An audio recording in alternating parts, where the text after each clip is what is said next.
Bienvenidos a Sin Diarios, nuestra cita impostergable de los sábados a la mañana, acá en la querida 530, la querida Radio de las Madres. Hoy vamos a tener un programa trepidante, porque ha sido una semana trepidante. Vaya que hay temas para tratar, ya no sabemos por dónde empezar. Pero bueno, tenemos grandes invitados con los que vamos a conversar hoy. Vamos a conversar en un rato con Anaí Rubín. Ella estuvo con nosotros en el Pulqui, periodista argentina suelta en Nueva York, para hablar de muchas cosas. En Nueva York, bueno, está Nicolás Maduro y la primera dama de Venezuela fueron secuestrados y están siendo juzgados ahí por causas diversas. La más importante era, al menos hasta hace unos días, el famoso cártel de los soles, cártel fantasmagórico de los soles, del cual Maduro sería líder. Bueno, ahora el Departamento de Justicia nos dijo que, tal vez no, bueno, qué sé yo, en una de esas el cartel de los soles no existe.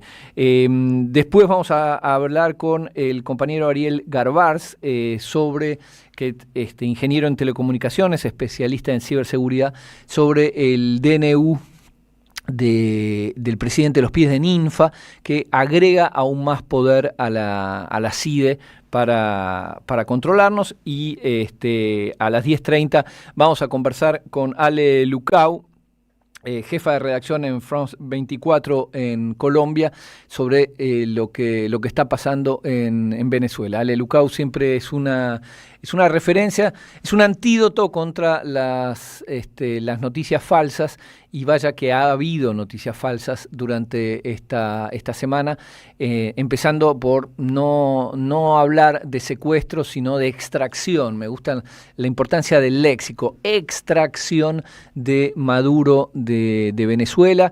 Hemos visto a nuestras almas de cristal, el progresismo falopa o progresismo fentanilo, la coalición cívica, mis amigos radicales de la Carlos Nino, aplaudiendo que Maduro haya sido derrocado, porque supuestamente para ellos era un dictador. Después, el hecho de que Estados Unidos funcione solo, decida quién es dictador, quién no lo es, tome, lo secuestre, lo envía a un tribunal en Nueva York para ser juzgado por lo que se le pase por la cabeza, y explícitamente diga que se va a quedar con el petróleo venezolano, es un detalle que no tiene importancia. Bueno, vamos a hablar con Alejandra Lucau de eso. No sabemos, se cumple una semana de la invasión a Venezuela, el bombardeo a Caracas y el secuestro de Maduro y la primera dama. No sabemos si para conmemorar esa semana Trump va a invadir Groenlandia. Dijo que es una cuestión de seguridad nacional, así que temo lo peor, pero como también amenazó a México, amenazó a Colombia, incluso amenazó a Cuba, todo es posible. La única certeza que tenemos es que el gobierno argentino, que hace seguidismo perruno con Estados Unidos, apoyaría lo que sea. Kirchner, nuestro asombroso canciller, aplaudiría la anexión de Groenlandia, porque no encontraría alguna manera de apoyarlo. Bueno, en un rato también va a venir Artemio López. Con él vamos a hablar también de un montón de temas que hacen al quehacer nacional. Le mandamos un fuerte abrazo al mejor vicepresidente varón, Amado Boudou, que se ha tomado unas merecidas vacaciones, y también a la doctora Salvo, y Nuria Mendizábal. Uno de los temas de la semana, que ha sido un poco ocultado por los sucesos en Venezuela, por la extracción. Me encantan los términos. En política todo está relacionado a la terminología, va en tantas otras áreas también, ¿no? El hecho de que no se hable de secuestro, no, cuando te dicen fue una intervención quirúrgica, eso me encantó. En las primeras horas uno veía el fuego, los bombardeos a varios puntos de Caracas, y teníamos a los guacamayos de los medios locales. Retomo una expresión de Berbisky, los guacamayos que decían fue una intervención quirúrgica, no hubo víctimas, y vos veías eso y decís, che, evidentemente que va a haber víctimas. Bueno, las hubo, casi 100 personas murieron durante el ataque norteamericano a Caracas. Sin embargo, no se habla de eso. Bueno, entre los sucesos que analizamos esta semana, que vimos esta semana, está el embargo decidido por la justicia al ex titular del Banco Nación, Javier González Fraga. Embargaron a González Fraga y a varios directores del Banco Nación de aquella época, entre los cuales brilla Lucas Liach. Bueno, el embargo es por una operación de más de 300 millones de dólares, un préstamo aparentemente fraudulento del Banco Nación a los accionistas de Vicentín. Veremos cómo sigue. En general, la gente vistosa y poderosa, como puede ser Javier González Fraga, del lado de la derecha, en general no padecen la violencia judicial en la Argentina. Veremos cómo sigue, pero nos permite recordar a Vicentín. Vicentín entró, digamos, en la agenda popular, salió del cono de sombra el que estaba en junio de 2020, 6 meses después que asumiera Alberto Fernández como presidente. Esta es una empresa sumamente importante, exportadora de granos. Sin embargo, estaba en un cono de sombra, digamos, no formaba parte de la agenda de la gente, no era un tema conocido. Alberto Fernández anunció que el Estado argentino, el principal acreedor, eso hay que recordarlo, el principal acreedor de Vicentín, que estaba en convocatoria de acreedores. La convocatoria de acreedores es la instancia previa a la quiebra. El principal acreedor era el Estado argentino. Entonces Alberto Fernández anunció la expropiación y la toma de control por parte del Estado de Vicentín. Eso era, por un lado, para garantizar, digamos, proteger las acreencias del Estado, es decir, proteger el dinero, la nuestra, como dirían los camisas pardas que nos gobiernan, proteger la nuestra, proteger los empleos de la empresa, y además era una manera muy inteligente de que el Estado tuviera visibilidad en un sector absolutamente vidrioso como es el de la exportación de granos. Una medida virtuosa que entusiasmó a quienes habíamos votado por el Frente de Todos, a la militancia, y duró poco, duró un día. Al día siguiente Alberto Fernández reculó, nos explicó que en realidad había una solución superadora, una propuesta superadora del gobernador Perotti.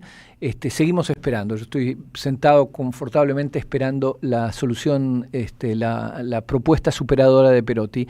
Vicentín fue un desastre para el gobierno de Alberto Fernández.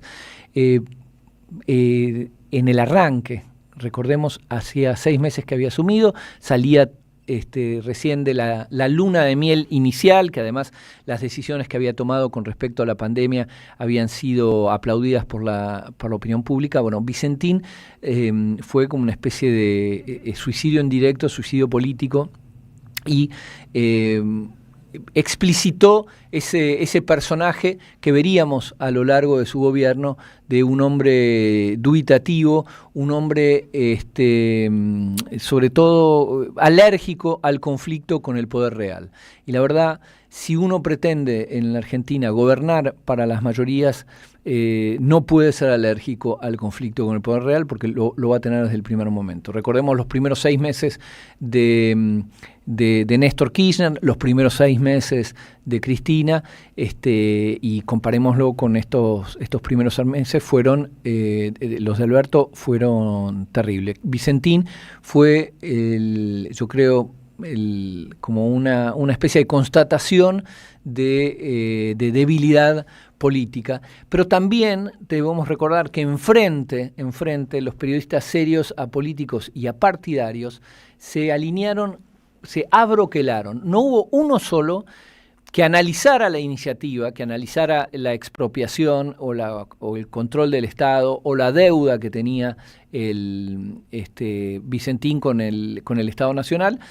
Lo único que hicieron fue hablar de esta especie de indignación moral. Arrancamos con Johnny Viale. ¿Qué decía Johnny Viale pocos días después que Alberto Fernández anunciara la expropiación de Vicentín? La gran pregunta que se inicia ahora es si a partir del operativo Vicentín se abre o no en Argentina una caja de Pandora de intervenciones y expropiaciones. ¿Hay una cajita, como la que te conté recién, que se abre y empiezan a salir más? El presidente dijo que no. Entonces vamos a creer, ¿no? Nos corresponde eso. El presidente dijo, no es solo Vicentín. No es solo Vicentín, es una situación excepcional.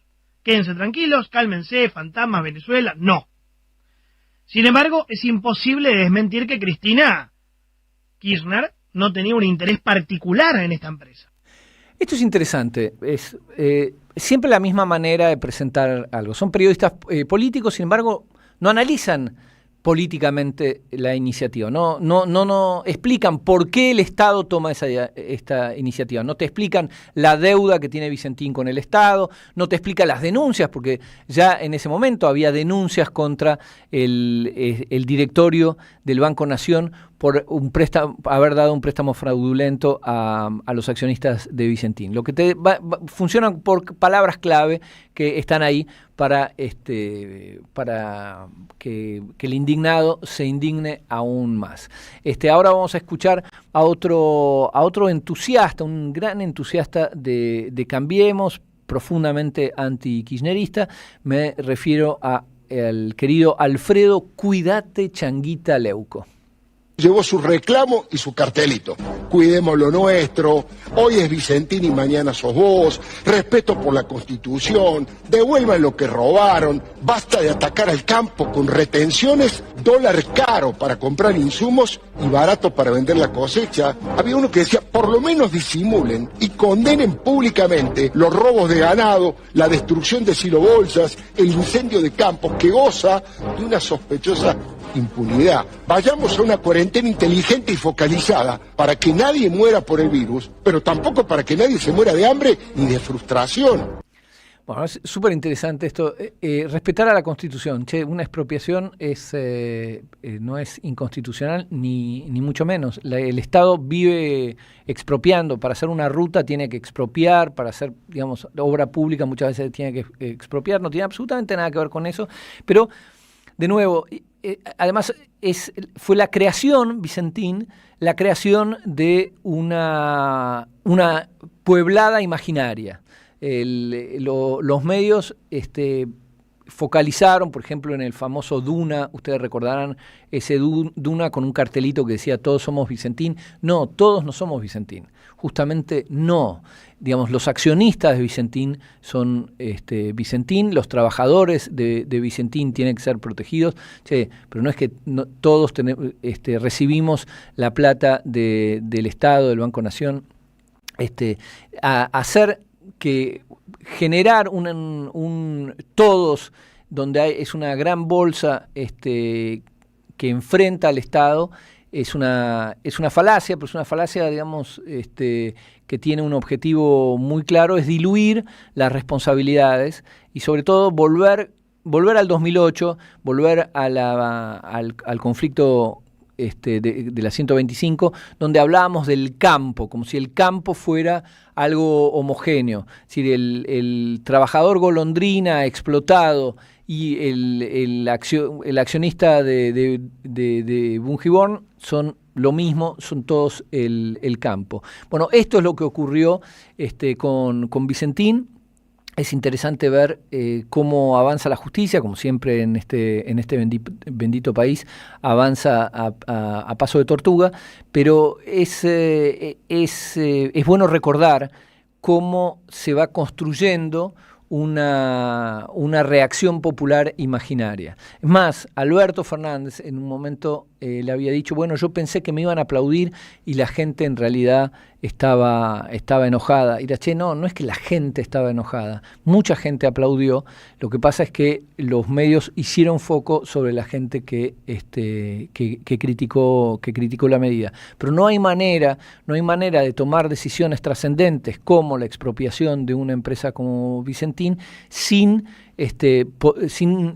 tener que metabolizar el rechazo frontal por parte de estos medios que se autodefinen como independientes, apolíticos y apartidarios. Todos los periodistas serios de aquel momento se alinearon con los intereses de Vicentín. Parece que la libertad consiste en eso, la independencia consiste en eso, en llegar a las mismas conclusiones que los accionistas de las grandes empresas argentinas, pero de forma independiente. Quería compartir con ustedes un tema que me gusta mucho, I'll Be Seeing You, un tema de los años 30 que ha cantado Billie Holiday, y que en esta oportunidad van a cantar Françoise Hardy, una cantante francesa de voz maravillosa, y el rey iguana Iggy Pop.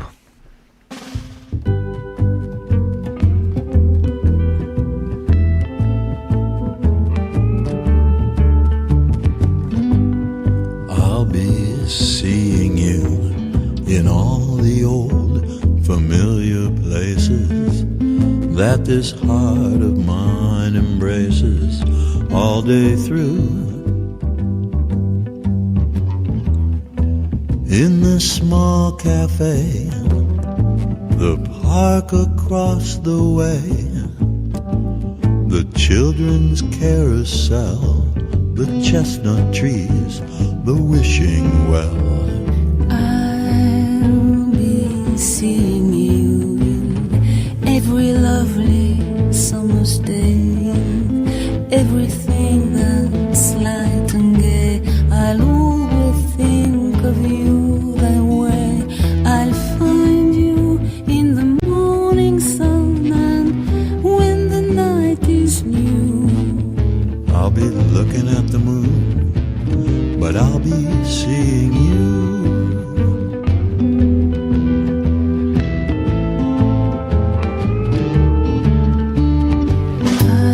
I'll be seeing you in all the old familiar places that this heart of mine embraces all day through. In the small cafe, the park across the way, the children's carousel, the chestnut tree, the wishing well.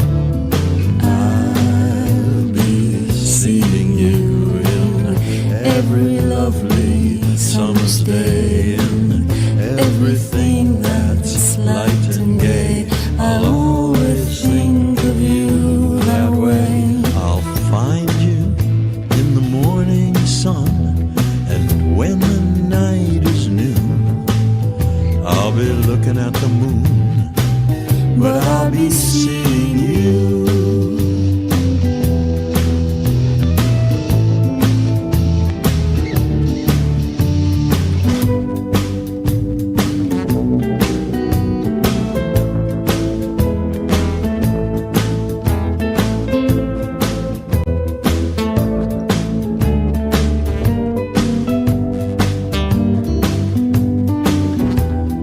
in that small cafe. The park across the way. The children's carousel. The chestnut tree. The wishing well. I'll be Seeing you in every lovely summer's day. Everything that's light and gay, I'll always think of you that way. I'll find you in the morning sun, and when the night is new, I'll be looking at the moon, but I'll be seeing you.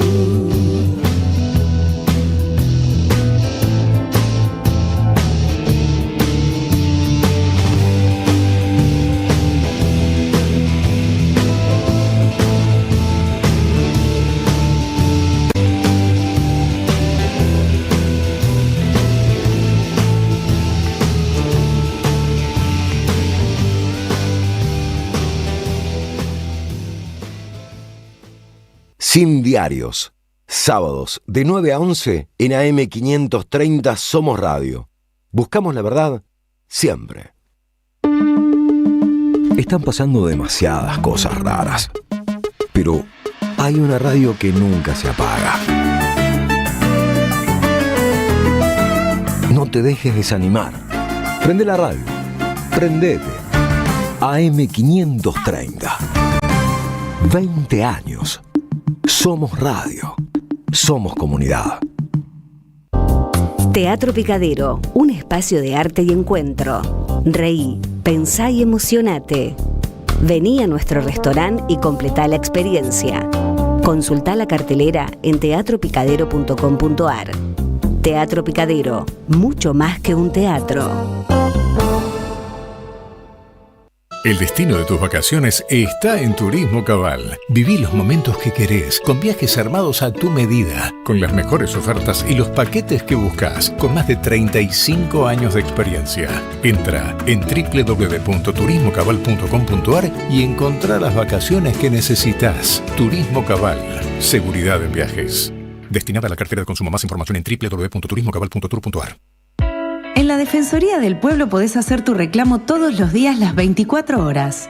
Comunicate al 0800-222-5262 o encontranos en redes. Somos Defensoría PBA, Defensoría del Pueblo de la Provincia de Buenos Aires.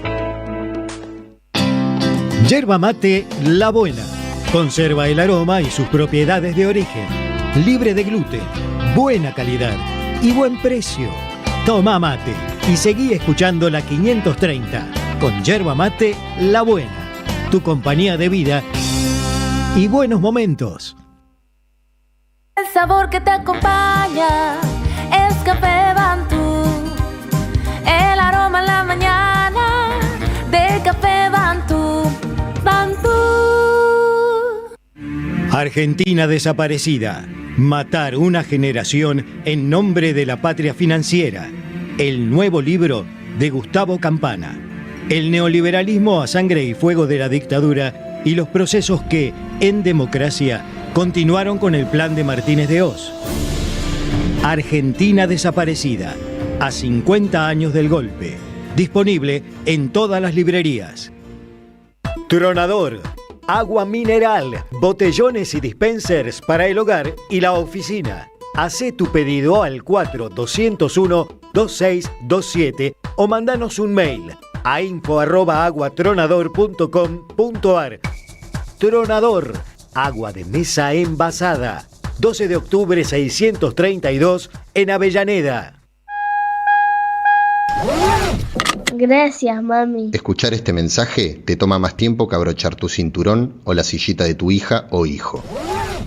Un clic que salva. Ministerio de Transporte, Gobierno de la Provincia de Buenos Aires. Sin diarios. En AM 530 Somos Radio.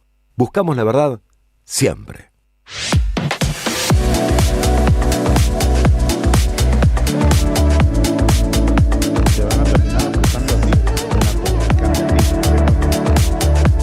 Chávez.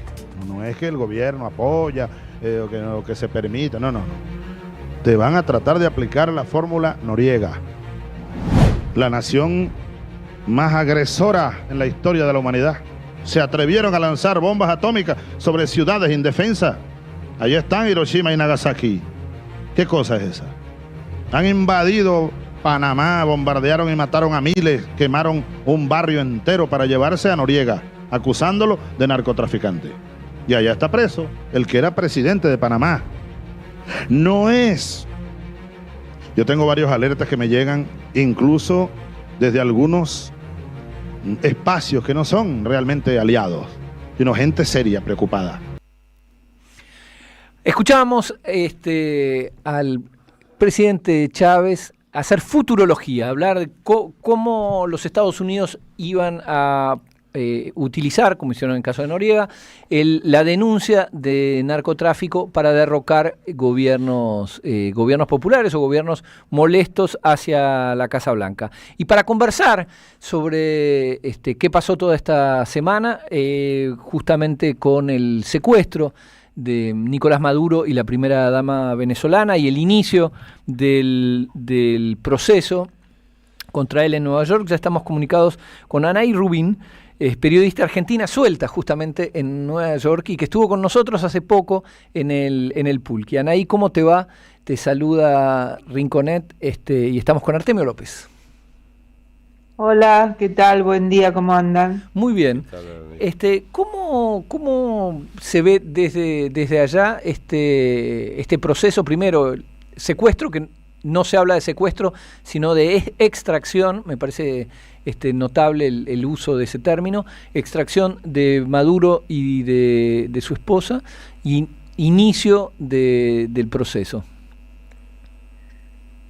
Bueno, la verdad que sí, es un secuestro, aunque muchos usan otro término, es un secuestro. Hay muy poca gente que aprobó esto, empezando por el Congreso. Esta semana el Senado, mayoría, demócrata, aprobaron una resolución para limitar los poderes de guerra de Donald Trump. Trump está furioso. Ahora tiene que pasar por la Cámara de Representantes, pero la verdad que llamó mucho la atención lo que pasó. El pueblo norteamericano habían sacado antes del secuestro una encuesta que más del 65% estaba en contra de una invasión a Venezuela. Imagínense, después de lo que pasó, fue muy interesante la reacción popular, porque se hicieron manifestaciones desde el fin de semana, que él está acá en un centro de detención en Brooklyn. Desde el fin de semana que lo trajeron, hubo manifestaciones en 74 ciudades de Estados Unidos. En Nueva York ese día hacía 6 grados bajo cero. No recuerdo si la manifestación fue el lunes, creo. Y salieron, miles y miles y miles de personas en Manhattan con carteles que decían no más sangre por petróleo, que eran consignas casi iguales que se usaron contra la guerra de Irak. Claro. Y fuera Estados Unidos de Venezuela, pero miles de personas. Me sorprende, Anaí, Artemio te saluda. ¿Qué tal? Lo que comenta, no, en realidad no me sorprende, sino que me permite contrastar con la información, no solo la que llega acá, porque Argentina, vos sabrás, está totalmente cancelada con respecto a la información internacional por parte de los medios más mayoritarios, hegemónicos. Me sorprende porque buena parte de MAGA, vos sabés que las tensiones internas dentro de la coalición de Trump existen y fundamentalmente hay un sector que se oponía muy fuertemente. El caso más evidente es el de este comunicador con tanto predicamento que está Tucker Carlson. Bueno, él se oponía de una manera absolutamente abierta a los cambios de régimen. Sin embargo, en la última conversación yo observo que efectivamente se atenúa esa oposición y refieren a que la opinión pública estadounidense en este caso particular está a favor. A mí me hizo mucho ruido. No es verdad. Por eso, No es verdad. quería que vos desarrollaras ese tema, porque bueno, vemos que hay también ahí dentro hay posiciones que se van ubicando de acuerdo a la evolución de la coyuntura. No. Es muy... No es verdad, pero para nada es verdad esto. Yo creo que obviamente la oposición popular, digamos, tiene que ver con lo que está pasando acá, porque esto es dentro de todo el caos que está sucediendo en este país. Claro. Ustedes se habrán enterado que hace 2 días el ejército privado llamado ICE asesinó a una persona blanca de 37 años, una mujer en Minneapolis, ¿no? Sí. Y eso desató una furia. Desde ese día hay manifestaciones y protestas en todo el mundo, porque la asesinaron a sangre fría. Así Y es. se ve el video, ella estaba dentro de un auto y le tiraron en la cara, no permitieron que nadie se acerque a ayudarla, había un médico ahí cerca, y el tema ese, más la invasión, porque claro, el tema de la invasión, eso finalmente afecta a la gente que paga impuestos acá. Claro. Porque no es que lo paga Donald Trump de su bolsillo, lo que están gastando ya con el bloqueo marítimo que lleva aproximadamente 5 meses. Y la gente, y además algo importante, él prometió, que mucha gente lo votó por eso, que no iba más a organizar ninguna guerra. Y está, no solamente que intervino en Venezuela, está amenazando a todo el mundo. Algunos periodistas decían que en estos viajes que hace él en el Air Force One, y que da conferencia de prensa, en 1 hora amenazó a 6 países. Sí, bueno, sí. Groenlandia, Colombia, Nicaragua, Cuba. Entonces acá hay un descrédito y la gente está enfurecida, y más con el actuar de esta gente, que son ejércitos privados, que hay 9.000 millones de dólares de presupuesto, y acaban de aumentar, darle como un adicional de 65.000 millones de dólares para gente que anda enmascarada por la calle, armado, y ahora podríamos agregarle asesinando blancos, porque este también es el tema. Ayer veía un periodista, dice, bueno, acá asesinan mucho, pero una persona blanca, una mujer, claro. Y bueno, la gente está enfurecida, así que han salido miles y miles, y además había gente enfrente del centro de detención protestando. Ayer también se hizo otra marcha. Cuando lo llevaron el lunes a Maduro y a Cilia Flores, su esposa, a la corte, también había muchísima gente protestando. No, la verdad que si tendría que definir lo que está pasando en este país, es un caos total. Anaí, vimos, bueno, hacías mención a lo que pasó en Minneapolis. El alcalde de Minneapolis de forma explícita dijo que la gente de ICE, de esta especie de grupo de tareas antiinmigrantes, se fueran de la ciudad, pero el gobernador de Minnesota, es decir, el estado, fue aún más allá y dijo que usaría a la reserva nacional, es decir, conformada por la Guardia Nacional. La Guardia Nacional, perdón, conformada por ciudadanos comunes, digamos, del Estado, usaría la Guardia Nacional en contra, digamos, en defensa de los ciudadanos del Estado y en contra de ICE. ¿Te parece que una escalada de ese tipo, más allá de Minnesota, podría ocurrir, es decir, un enfrentamiento entre fuerzas federales y fuerzas estatales? La verdad que no se sabe. Yo hasta hace unos días hubiera dicho que no, que esto es una barbaridad, pero no se sabe. No se sabe, porque no es solamente Minnesota. Ya el gobernador, se llama Tim Walz, había tenido serios problemas, por lo menos argumentativos, con Trump. Bueno, no es el único. Pero esto está pasando en la mayoría de los estados demócratas, que Trump se le ocurrió la idea de mandar a este ejército privado, ICE, y hay problemas en todos lados. Después que asesinaron a esta mujer, al otro día a la noche tirotearon a 2 personas en Portland. Entonces es algo que no no lo pueden controlar. Y lo peor del caso, que viendo el video, o sea, se veía que la habían matado a sangre fría, dijeron que no puede ser juzgado. Que parte, no recuerdo quién exactamente del gabinete de Trump, dijo que esta gente no puede ser juzgada. Que o sea, tiene inmunidad completa, dijo. Completa, sí, no, es algo... un cuerpo de tarea, como lo definiste vos, claro. ¿No? Bueno, eso los argentinos lo conocemos bien, es decir, el sistema por el cual un agente de la fuerza de seguridad mata a alguien por gatillo fácil e inmediatamente el presidente de la República y la secretaria de Seguridad salen en su defensa. Lo hemos visto con Patricia Bullrich, digamos. Ya pasó en el gobierno de Cambiemos y vuelve a pasar acá. Ante cada muerte, ante cada asesinato, es el apoyo. Frente a la secretaria de Seguridad de Estados Unidos dijo lo mismo que Trump, es decir, que la gente de DICE lo único que hizo fue defender su vida porque le tiraban un auto encima. Los videos que circulan por la prensa demuestran que no fue así, que la mujer lo que quería hacer era escapar de personas que trataban de entrar en su auto. ¿Te parece que esto puede escalar desde el punto de vista judicial, puede pasar a una instancia o va a ser se va a resolver de la misma forma que se viene resolviendo desde el inicio del gobierno de Trump, es decir, bueno, con comentarios de matón de barrio y chau?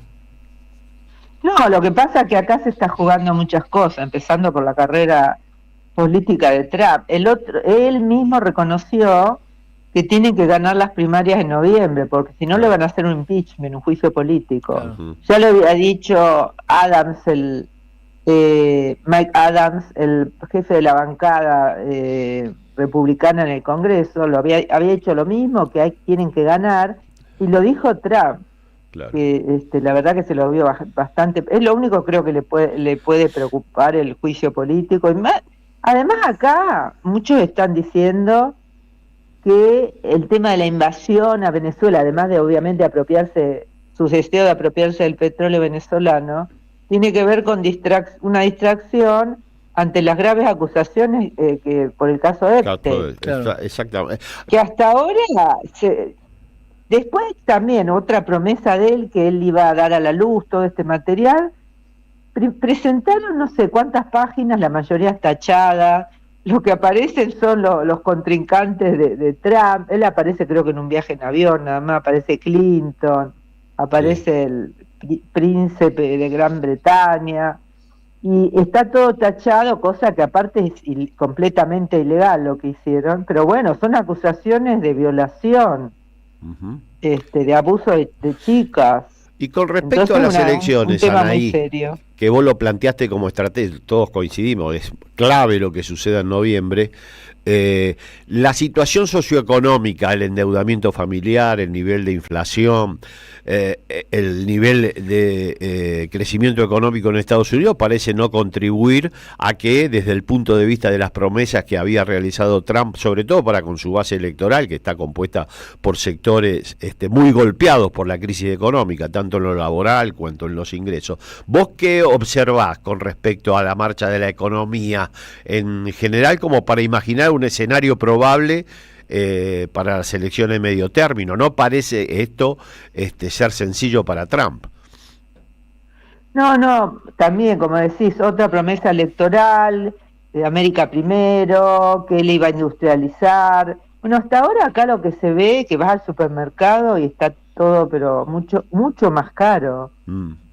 Y recordemos que el salario mínimo acá es $7.50, hace 16 años que no lo aumentan. O sea, esto es a nivel federal, pero en Alabama le pagan eso a la gente. Así. En Nueva York pagan, creo que el mínimo es entre $15 y $16, que no te alcanzan ni para tomar un café y, no sé, un sandwichito en un lugar medio berreta. Claro. Es imposible salir a cenar acá afuera, uno que lo podría hacer hasta hace, no sé, un año. Es imposible, o sea, ese es un motivo de que la gente está cada vez peor y se quejen todo el tiempo de todo. Uh-huh. Porque tenés que trabajar o tener 2 trabajos o reducir, no sé, muchísima gente acá, la tercera parte de la población recibe cupones, a pesar que lo están reduciendo, pero reciben cupones porque los que tienen chicos, si no es imposible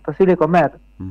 Entonces eso también hace que la gente está muy enojada. Como dijiste hace un rato, interesante que la base de Trump, que es la famosa MAGA, sí, pero tiene los principales que estaban muy, muy cercanos a Trump, como Tucker Carlson, como Steve Bannon, uno de los ideólogos, sí. como han renunciado, por ejemplo, una senadora que era una de las más cercanas renunció, aparte que Trump la amenazó. Cuando se hizo esta resolución que han votado esta semana, 4 republicanos votaron con los demócratas. Bueno, ni se imagina las cosas que les dijo Trump. Claro. Y otra cosa interesante que está pasando, que nadie habla mucho, que el vicepresidente J.C. Vance, que es uno de los candidatos a la presidencia en el 28, se está alejando bastante y casi ni figura.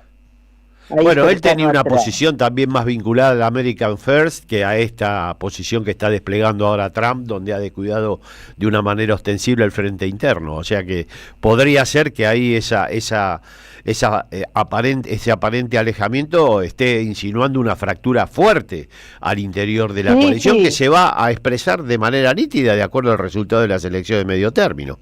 Lo que pasa es que acá hay algo, más allá de la cosa ideológica, algo práctico, porque la disputa entre Vance y Rubio, si miramos todas las barbaridades que están haciendo acá, el que está poniendo la cara es Rubio. Claro. Rubio va a ir la semana que viene a hablar en Groenlandia y a Dinamarca, que ahora le están ofreciendo $100.000 a cada persona en Groenlandia. Yo nunca había visto que hubiera gente en la calle en Groenlandia con el frío que hace, y ayer hubo una manifestación enfrente de la embajada norteamericana ahí en Groenlandia. Nunca lo había visto en mi vida. Y la gente otros que están enfurecidos, dijeron que ellos no se venden, no son un objeto. La opinión pública, por lo que observé yo, es la opinión pública en Groenlandia está completamente enfrentada a la posibilidad de que se venda, y mucho más a la figura de Trump, que efectivamente despierta mucho rechazo, porque bueno, las formas de Trump, el manejo de Trump, no sé, salvo al gobierno que tenemos nosotros, que le parece sensible y un liderazgo, no hay otro sector que lo reivindique, pero lo que vos estás radiografiando en términos socioeconómicos es casi lo que sucede en Argentina.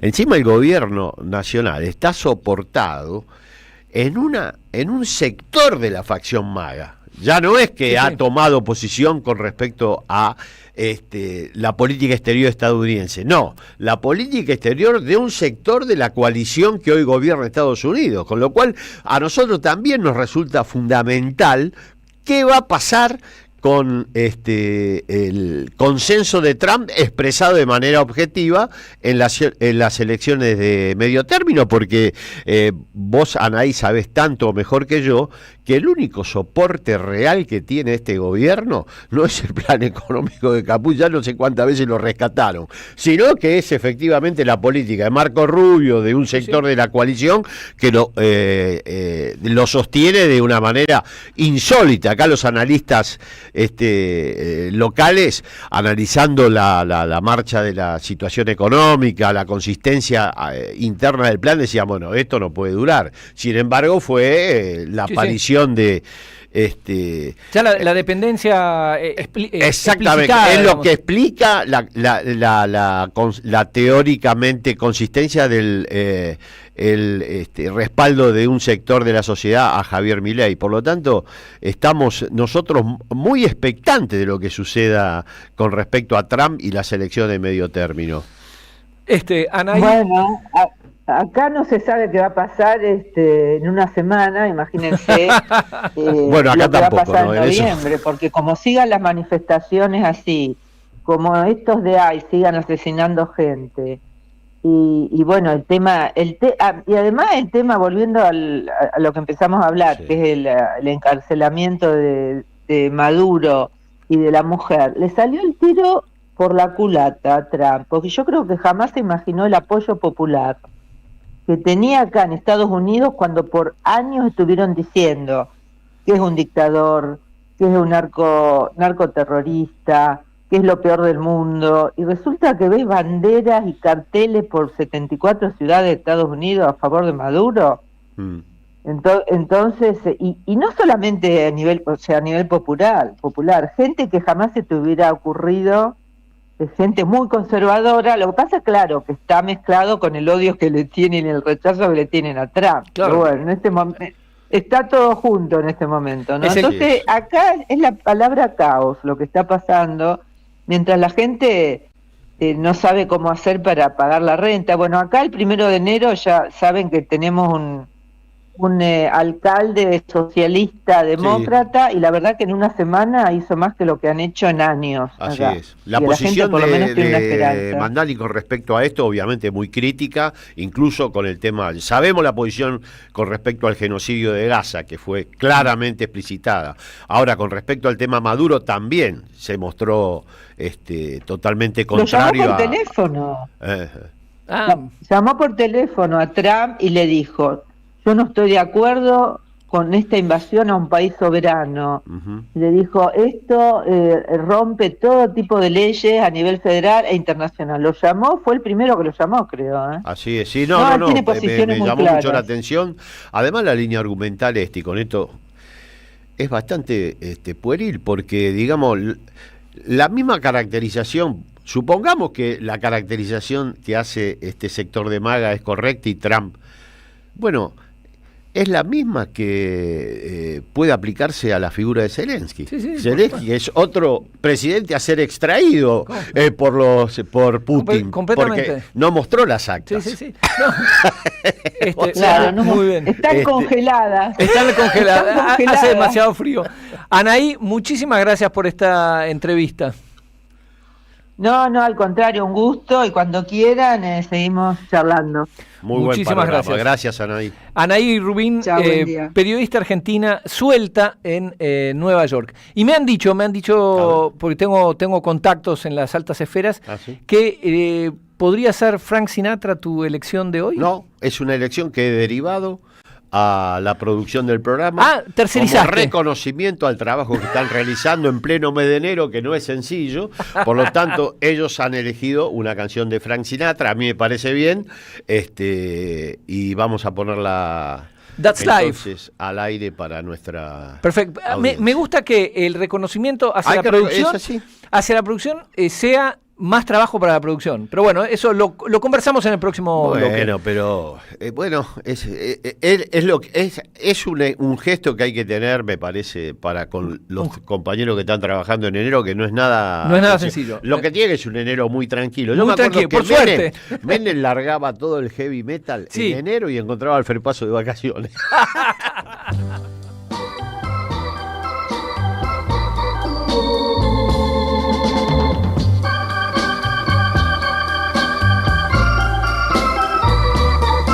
That's life. That's life. That's what all the people say. You're riding high in April, shot down in May. But I know I'm gonna change that tune. When I'm back on top in June. I said that's life. That's life. And as funny as it may seem, some people get their kicks stomping on a dream. But I don't let it get me down. 'Cause this fine old world, it keeps spinning around. I've been a puppet, a pauper, a pirate, a poet, a pawn and a king. I've been up and down and over and out. And I know one thing, each time I find myself flat on my face, I pick myself up and get back in the race. That's life. That's life. I tell you, I can't deny it. I thought of quitting, baby, but my heart just ain't gonna buy it. And if I didn't think it was worth one single try, I'd jump right on a big bird and then I'd fly. I've been a puppet, a pauper, a pirate, a poet, a pawn and a king. I've been up and down and over and out. And I know one thing, each time I find myself laying flat on my face, I just pick myself up and get back in the race. That's life. That's life. That's life. And I can't deny it. Many times I thought of cutting out, but my heart won't buy it. But if there's nothing shaking come this here July, I'm gonna roll myself up in a big ball and die.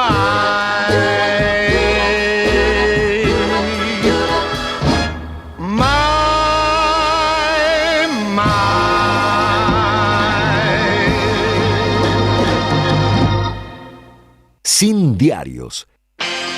Somos radio, pero somos más que radio. Entra a am530somosradio.com y encontrá un menú diferente a lo que da vueltas en la red.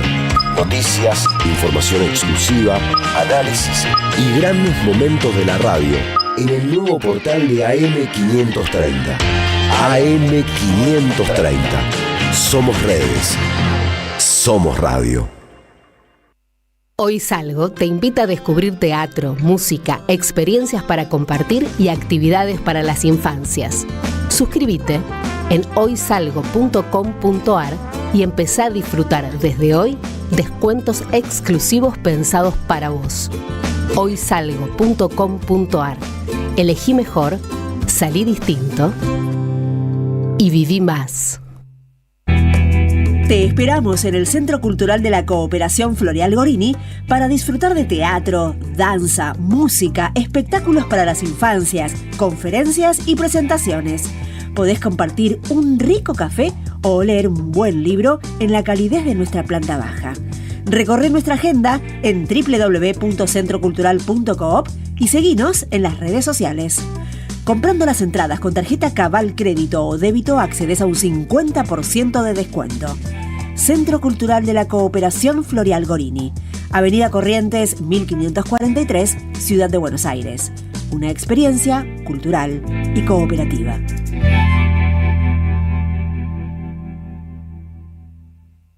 Del mito del desarrollo al horizonte del vivir bien, de Rafael Bautista Segales, una obra que desnuda el mito del desarrollo y del progreso y que encubre la destrucción de la vida. Un ensayo ineludible para abordar las raíces coloniales del proyecto civilizatorio moderno. Conseguilo en librerías y en edicionessicus.com.ar. Te esperamos en nuestra librería Café en Adolfo Alsina 685, Capital Federal. Ediciones Sicus, libros para leer, sentir, pensar y actuar situados. Tronador, agua mineral, botellones y dispensers para el hogar y la oficina. Hacé tu pedido al 4201-2627 o mandanos un mail a info@aguatronador.com.ar.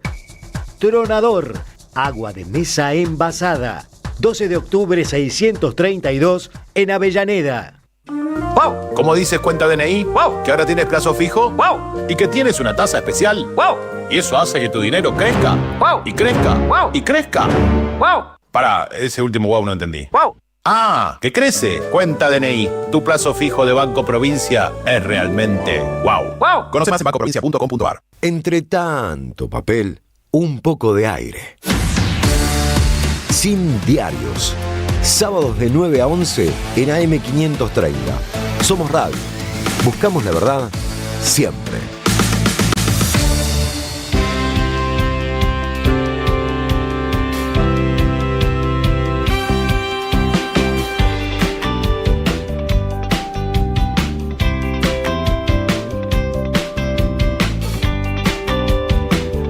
Seguimos en la querida radio de las madres en Sin Diarios, en la 530. Estamos con el amigo Artemio.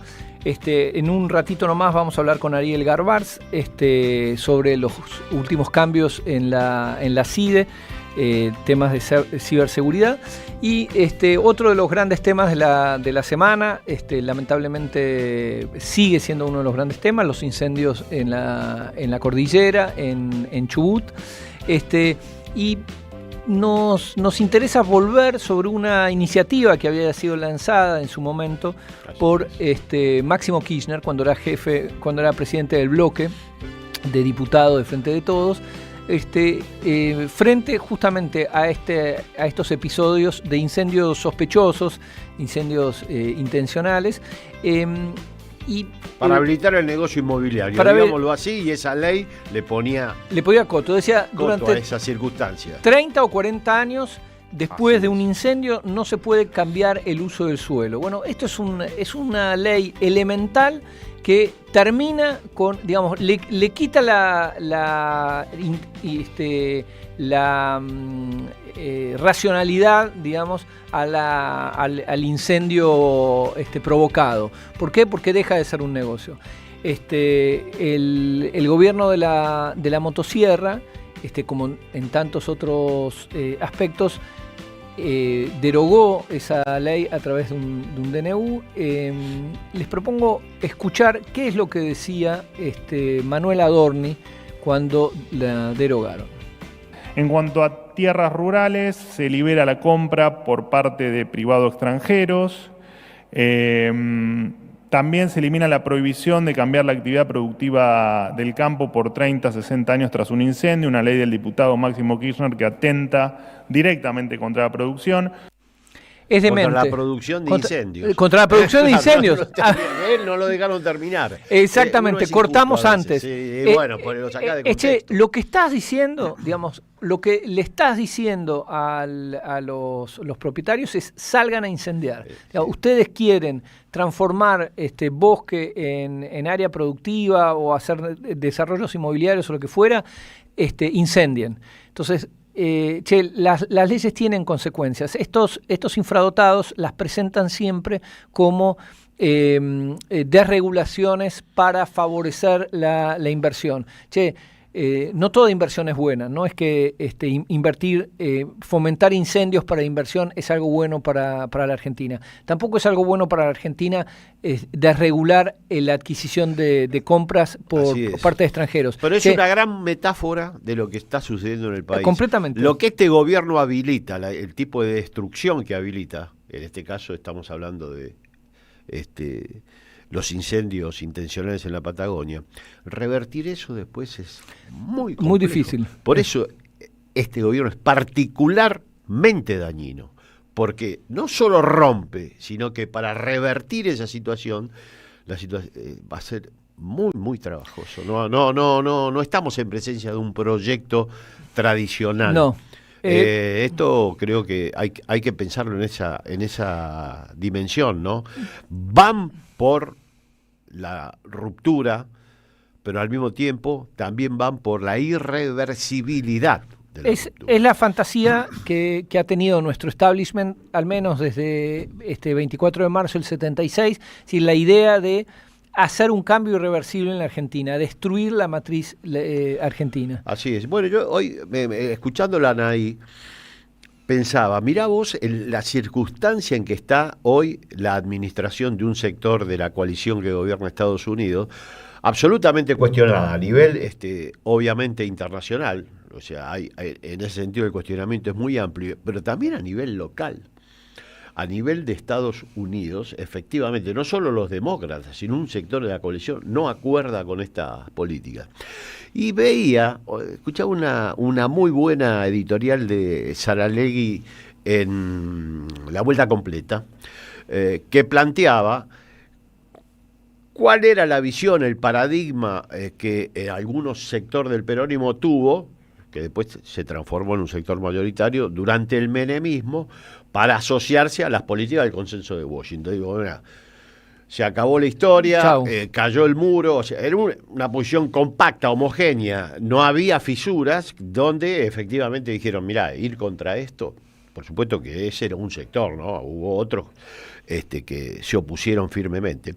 En el fundamento del menemismo está esa racionalidad de asociarse en términos realistas con Bueno, lo han trasladado probablemente a el apoyo a Trump, pero Trump no es el consenso. Exactamente. No hay homogeneidad a nivel local ni internacional sobre sus posiciones. Por lo tanto, me parece que son coincidencias ideológicas.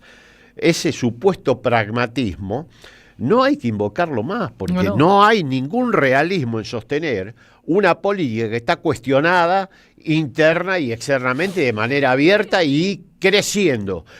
Por lo tanto, me parece que lo que hay ahí es una asociación con el tipo de política que lleva Trump. O sea, hay que decirlo, estamos de acuerdo con la política que lleva un sector de la coalición MAGA, estamos de acuerdo con aquellos que la sostienen internamente en Argentina, y obviamente nos alineamos entonces ya no a un paradigma que juzgamos homogéneo y universal, a un paradigma que coincide con nuestra posición ideológica. Les recomiendo que sean sinceros, porque el caramelo de que esto es así y ya está, no se lo come nadie. Bueno, recién fuera del aire hablábamos de estos, los más de 30 años, 35 años de la caída del muro, que fue, recordemos, el fin de la historia.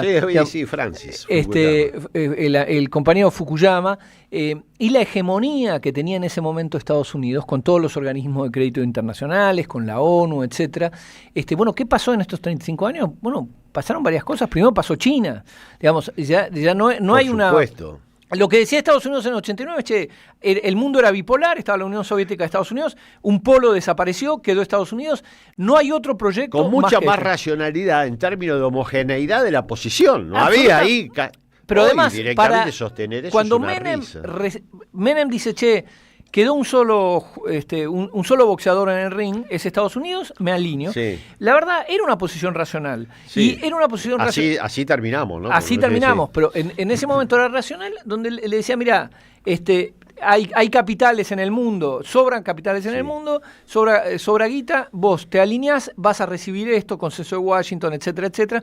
Vendió las joyas de la abuela, así no fue, pero había un mapa ahí. Hoy eso no tiene nada que ver. Lo primero que hace Milei al llegar al gobierno es nos saca de los BRICS. Claro. Nos saca de los BRICS. Es decir, hoy existe China, que no existía en el 89. Entonces es ridículo alinearse primero al matón del barrio, que es Estados Unidos, sobre todo una potencia menguante. Y un sector de Estados Unidos. De la coalición que gobierna. Con lo cual, lo que estamos haciendo ahora es revivir los 90 sin el contexto de los 90. Es ridículo. Sí, es como el golpe del 55, como la revivía Victorio Campo, Claro. En la revista Sur. Falta la homogeneidad que había en los 90. No insistan, porque por ese camino va mal. Nadie se va a comer ese caramelo. Pero lo que digan, estamos de acuerdo con la política de un sector de la coalición que gobierna, que es la política de la embajada. ¿Lo escuchaste a la mesa? Sí. Ya estuvo de viaje. Sí. Digo, coincidimos con la embajada, coincidimos con los sectores locales que apoyan la política de un sector de la coalición que gobierna Estados Unidos. Y coincidimos ideológicamente, pero no se refugien en el pragmatismo. No, por supuesto. Pero creo que ahí hay el mayor problema que tiene este gobierno es de diagnóstico. El diagnóstico es errado. Es decir, reeditan un sueño, el sueño de los 90, en un mundo que ya dejó de ser el mundo de los 90. Entonces, donde tenés una potencia económica menguante, que es Estados Unidos, y que solo se mantiene, como vos bien lo has dicho, por sus Fuerzas Armadas. Es un argumento de peso, por supuesto, no lo vamos a soslayar. Lo que sí es que perdió la hegemonía blanda que tenía en el 89. Esta idea de faro de Occidente, de decir que Estados Unidos La idea de Fukuyama, que se había acabado la historia. Hoy, si alguien reedita un libro y se acabó la historia, provoca una carcajada inmediata. Menos en sectores del oficialismo argentino y parte de la oposición. Y que creen que se acabó la historia. Absolutamente. Bueno, ya van a ver.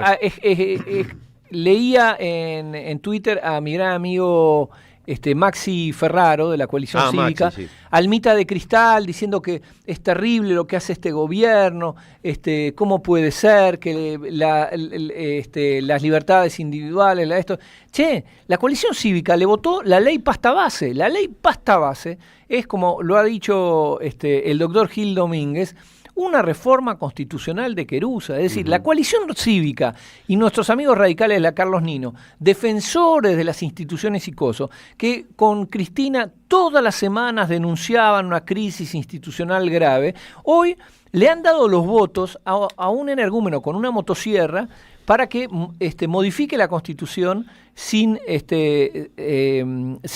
que haya una reforma constitucional. Y hoy lamentan Almitas de Cristal diciendo, ay, es terrible. Le di una motosierra a un energúmeno y la está usando. Y sí, mi amor, por supuesto que la está usando, pero de nuevo, como vos bien decís, ven algo que ya no existe. Es decir, la Coalición Cívica, los radicales, están alineados con una idea de que Estados Unidos es insoslayable, que Estados Unidos sigue siendo la potencia del 89.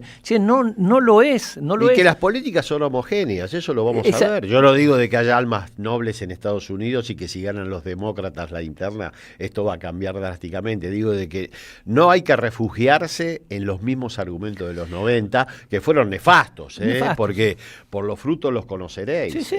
La destrucción que provocó el menemismo en Argentina, creo que nos releva de todo comentario. Pero bueno, ni siquiera tienen el argumento del pragmatismo de los 90. Es mucho menos sólido, eso digo. Pero además, vos y yo en los 90 sabíamos que esas políticas nos llevaban a la crisis.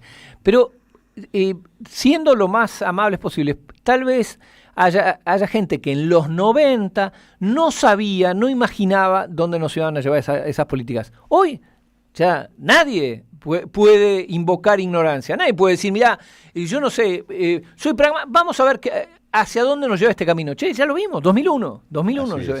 Pero quería volver sobre un tema que hablamos fuera del aire, que ya has hablado otras veces en el programa. 2001 bajo otras formas. Bajo otras formas. Tienes que decir, porque el país cambió. El país si no cambió. Quedás como, te quedaste en el 45. Te quedaste en el 45. Agregá la fórmula retórica, porque el país y la coyuntura ha cambiado.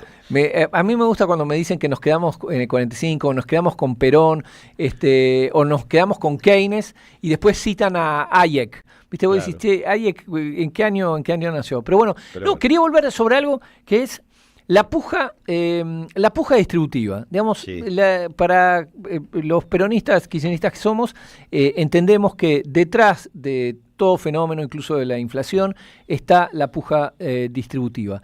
Este gobierno empeoró hacia el trabajo la puja distributiva, ya lo había empeorado Mauricio Macri. Alberto Fernández no revirtió esa calamidad, ese 50-50 que había dejado Cristina.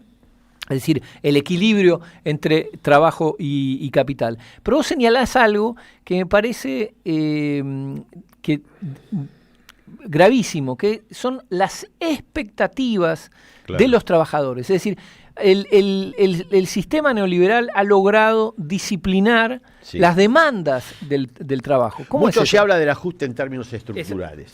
O sea, no nos vamos a meter en eso, sobran los análisis económicos que demuestran de que efectivamente se está realizando un ajuste, que los sectores son más o menos siempre los mismos, jubilados, pensionados, no importa. Eso es así y es correcto el análisis. Ahora, distinto es observar cómo efectivamente se reacciona frente a una circunstancia que ya es transparente. Los análisis económicos lo han demostrado, pero parece ser que esa no es la cuerda, o no es la única cuerda que debiera transitarse para explicar la circunstancia de la coyuntura actual. La pregunta es, siendo que las condiciones socioeconómicas son ahora en todo lugar y siempre el motor de la protesta social, porque en Argentina está muy fragmentada y no se produce de la manera que uno esperaba. Hay muchas explicaciones, muchas variables a considerar. Esta explicación no pretende ser la única, porque sería un error evidente, pero sí creo que hay que darla. Es cierto lo que vos decías sobre lo que ocurrió a partir de que Cristina Fernández de Kirchner abandona el gobierno. En términos de distribución, usamos el indicador de distribución del ingreso porque nos ahorra muchos otros y porque creo que es muy operativo para explicar esto que sucede. Deja 52% de participación de los trabajadores sobre el ingreso total generado, Macri lo baja a 46% y en el tercer trimestre del 2023 el Frente de Todos estaba de aquel 46 en 45,7, o sea, lo había mantenido con una leve baja. No agregamos el cuarto trimestre porque ya le metió la mega devaluación Milei, claro, y sería injusto atribuirle, eso lo hizo Milei, y sí, la comunicación oficial que le atribuían a Alberto los efectos de su mega devaluación del 2023. Ahora, bueno, las circunstancias son estas, la cuestión distributiva empeora cada día. Ya no se puede confiar muy bien en la información oficial porque la última información sobre distribución del ingreso es muy confusa, no se sabe cómo la han construido, seguramente como la inflación y como todo lo que ellos valorizan. Pero el tema es este. El sueldo promedio formal en Argentina para noviembre, que es el último dato disponible, para noviembre del 2025, el sueldo formal promedio, neto, era de 1.750.000 pesos a nivel promedio. La línea de pobreza era, en aquel momento, sin considerar alquileres y mal medida, con un IPC que responde a la estructura de gastos del año 2005, lo hemos dicho tantas veces acá, sí, que no. Ahora muchos están planteando la misma crítica, es bienvenida. La línea de pobreza estaba evaluada en, voy a redondear, 1.257.000 pesos, sin alquiler. O sea, que ¿qué veíamos? El salario promedio está en línea con lo que efectivamente un hogar tipo metropolitano, el salario formal, requiere para estar al borde de la situación de pobreza, merodeando la línea de pobreza. Entonces, sí, bueno, claro, esto es efectivamente una circunstancia producto de lo que efectivamente es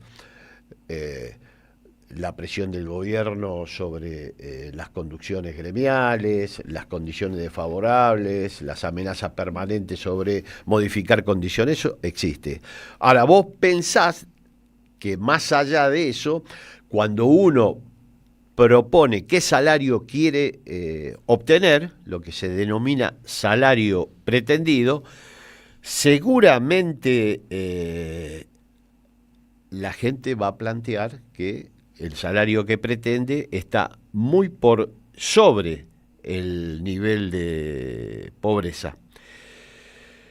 Lamentablemente, la información que disponemos es que el salario pretendido promedio para ese mismo mes, noviembre, para esa valorización de la canasta de pobreza de 1.270.000, más el alquiler, que lo pone casi en 2 millones. 2 millones. No, un poco más. Yo creo que está en 2.600.000, 2.300.000, 2.400.000. ¿Cuánto pretende ganar hoy en Argentina un trabajador en el mercado formal? Hay que aplicarle luego los descuentos a esta cifra. Bueno, pretende ganar 1.798.330. O sea que efectivamente estos 12 ya, casi 10 años de maltrato, de circunstancias tan desfavorables para con los trabajadores, imagínate en el mercado informal qué es lo que sucede, ¿no? No, claro. Han producido un efecto de ajuste subjetivo, más allá del objetivo, el estructural, que hace que el deseo de una vida digna se haya, por lo menos, opacado lo suficiente. Entonces, bueno, claro, esto es una circunstancia producto de lo que efectivamente es la presión del gobierno sobre las condiciones de vida. Y como para tener este dato. Se pide lo mismo que el mercado promedio ofrece, que es lo mismo que supone merodear la línea de pobreza en Argentina, el mercado formal. ¿Cuál es la explicación a esto? Son múltiples. Una de ellas, y yo ya la referí en su momento, es la que ofrece, me lo hizo ver el filósofo cordobés Diego Tatián. Alexis de Tocqueville, un pensador liberal, proponía una explicación muy interesante. Las políticas públicas que despliegan modelos de igualdad creciente, el caso de la década ganada fue evidente. Néstor asume el gobierno con una participación de los trabajadores de 30 puntos y Cristina se va con 52. Bueno, se va, el indicador más concreto es la plaza con que la despide un sector de la ciudadanía Cristina. Esa plaza no la tiene nadie, ni siquiera al llegar hoy. Políticas que despliegan mecanismos de igualdad generan más deseo de igualdad. En ese contexto yo pienso también los reclamos, más allá de otras discusiones que hay, los reclamos de, ¿te acordás? Por impuesto a las ganancias, sí. Ahí había un costado político insolayable que se podía discutir, sí, pero también había un costado... era legítimo. Legítimo y que efectivamente era previsible bajo este paradigma de gobierno. Políticas igualitarias, bueno, vamos por más igualdad. Ese era un indicador. Y al revés, políticas que propugnan la desigualdad, de 52 estamos hoy, es difícil establecerlo, en torno al 42, 40%, dejó en 45,7 un gobierno que decía ser peronista, donde el peronismo, uno de los indicadores centrales es la capacidad de distribución, que propusieron, ¿qué generan? ¿Cuál es el efecto que generan? Bueno, que efectivamente ya no solo no se discute por impuesto a las ganancias para bajar, sino que la gente, todos nosotros, pedimos ganar lo que nos ubica en una circunstancia de sobrevida. O sea, esta es la magia, la magia, es una de las explicaciones de por qué no escala, no es la única, pero por qué no escala el conflicto social ante el nivel de agresión que realiza este gobierno. Por eso nosotros insistimos en la revisión crítica de la etapa anterior. No porque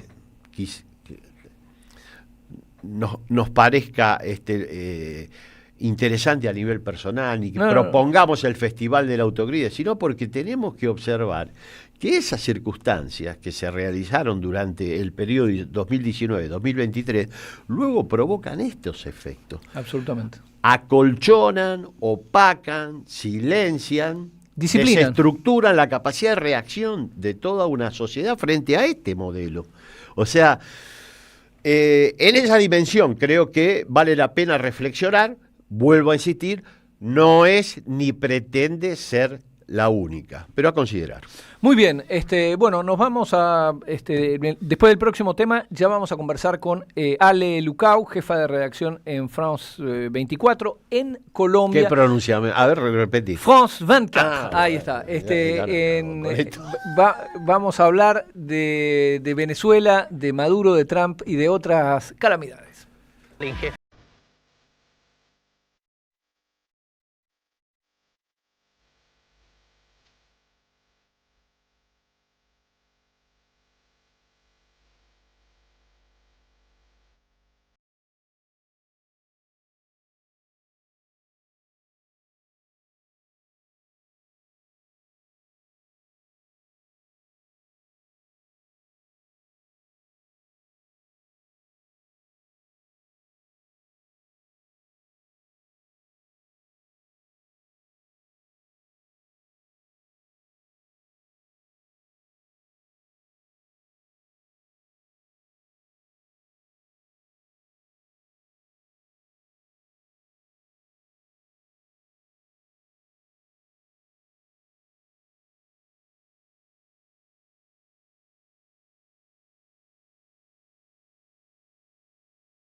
¿Quién necesita papeles cuando hay voces en el aire?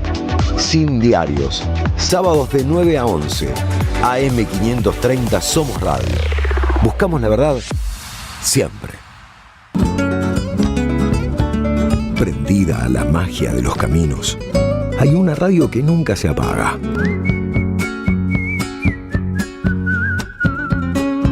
Porque es demasiado aburrido seguir y seguir la huella. Prende la radio. Prendete. AM 530. 20 años. Somos radio. Somos comunidad.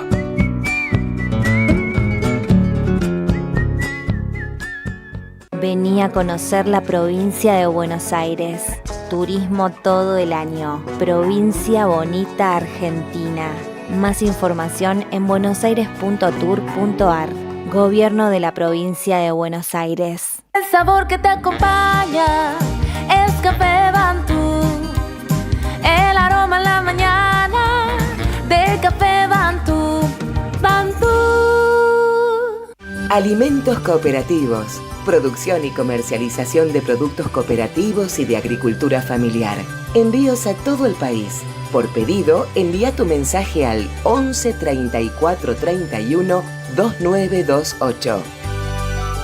Seguinos en Instagram como @alimentos cooperativos. Llega el verano y la cultura vuelve a ser un lugar de encuentro y alegría. Este verano te invitamos a disfrutar de vacaciones en toda la provincia de Buenos Aires con una programación pensada para toda la familia. Disfruta de teatro, música, cine, juegos, talleres y lecturas de verano. Con más de 600 actividades libres y gratuitas y la presencia de 1000 artistas en circuitos culturales que recorren cada territorio. Porque lo mejor de la cultura es la felicidad de compartir. Conocé la agenda completa en institutocultural.gba.gov.ar. Instituto Cultural, Gobierno de la Provincia de Buenos Aires. Entre tanto papel, un poco de aire. Sin diarios. Sábados de 9 a 11 en AM 530. Somos radio. Buscamos la verdad siempre.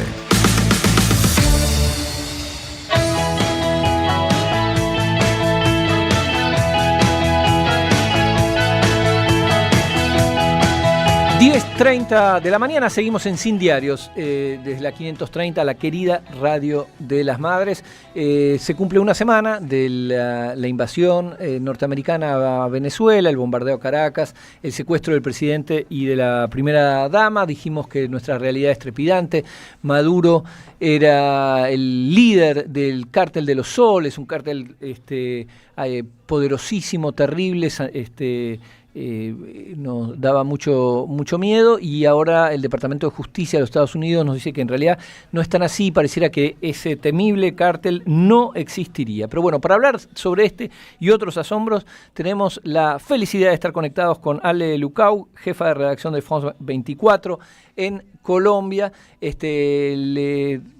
A nuestros oyentes que no la sigan aún en Twitter, háganlo, porque es un gran antídoto contra las noticias falsas. Ale, ¿cómo te va? Te saludamos Artemio López y Rinconet. Hola, ¿qué tal? ¿Cómo están? ¿Me escuchan bien? Sí, te escuchamos perfectamente. Bueno, tu impresión a una semana del bombardeo de Caracas, del secuestro de Maduro, del inicio del proceso judicial en Nueva York, ¿cómo ves? ¿Cómo analizas esta semana? Bueno, la verdad sí, se cumple una semana. Yo creo que permanece un poco el shock de lo que terminó sucediendo, bueno, el viernes por la madrugada o sábado por la madrugada, y cuesta un poco analizarlo hasta el final. Yo creo que después de lo que fue, bueno, un secuestro de un presidente, Estados Unidos dice que es un presidente ilegítimo, pero bueno, eso es discutible porque igual es un presidente o era un presidente en funciones. Después de eso, hasta ahora, la verdad que sí, han sido muchos los debates, sobre todo en América Latina, creo que ha revivido mucho los debates en torno a la legitimidad o no de Nicolás Maduro, en torno a si se puede, un presidente como el de Estados Unidos puede ingresar a un país y capturarlo y llevárselo hasta Estados Unidos. Y después, ya pasando la semana, adentrándonos en la semana, creo que todo empezó a girar en torno a si Delcy Rodríguez era una persona que iba a negociar con Estados Unidos en el sentido de que le iba a otorgar, bueno, todo lo que está pidiendo Trump, que es muchísimo, o más bien iba a resistir, y en las posibles internas que puede haber dentro del gobierno. También la incógnita, que creo que también es la que seguimos teniendo, es esto de si Delcy Rodríguez de alguna manera o algún sector del ejército colaboró con el ingreso que se dice que fue fácil, entre comillas, de Estados Unidos en el espacio aéreo venezolano para la posterior captura de Maduro. Creo que esos han sido los debates y por supuesto después las exigencias de Estados Unidos a Venezuela durante esta semana, creo que también merecen un capítulo aparte. Bueno, se había hablado mucho. Tenemos los audios al respecto, tanto la senadora Bullrich como el presidente Milei repiten desde el primer momento que no se trata de petróleo, que se trata de principios, de legitimidad, etcétera, etcétera, etcétera. Sin embargo, en eso Trump ha sido extremadamente explícito y diría con su honestidad brutal característica. Él evacuó toda duda al respecto, dijo que van por el petróleo, que se van a quedar con el petróleo, que convoca a empresas norteamericanas y que algo quedará para Venezuela. Ahí hay una tensión entre lo que él dice y lo que dice la presidenta designada. Es decir, todavía no se entiende bien cómo será el procedimiento de administración del principal producto de exportación de Venezuela, que es el petróleo, ¿no? Claro, sí, exactamente. Bueno, la causa o el casus belli de esta operación es el petróleo. Si bien Estados Unidos intentó una narrativa que pretendía relacionar al presidente Maduro con el narcotráfico, y que por supuesto contó con la colaboración de muchos propagandistas y muchos medios de información que de alguna manera tomaron por cierta las acusaciones de parte del Departamento de Justicia, en donde asociaban a Nicolás Maduro como el jefe de una supuesta organización de narcos que se llamaba el Cartel de los Soles. De ahí un montón de artículos en Infobae. Yo discutí mucho con una periodista de Infobae por un artículo que escribió, y que tomó como fuentes válidas justamente el Departamento de Drogas de Estados Unidos, la DEA, y tomó también otras fuentes, y yo realmente le discutía cómo puede ser que se tome como fuentes el país agresor. Claro. Sea, siempre tiene que haber fuentes independientes para poder cotejar la existencia de una organización criminal. No puede ser que los periodistas tomen solamente las fuentes del país agresor o del país que está haciendo la acusación. Eso me parece de mínima.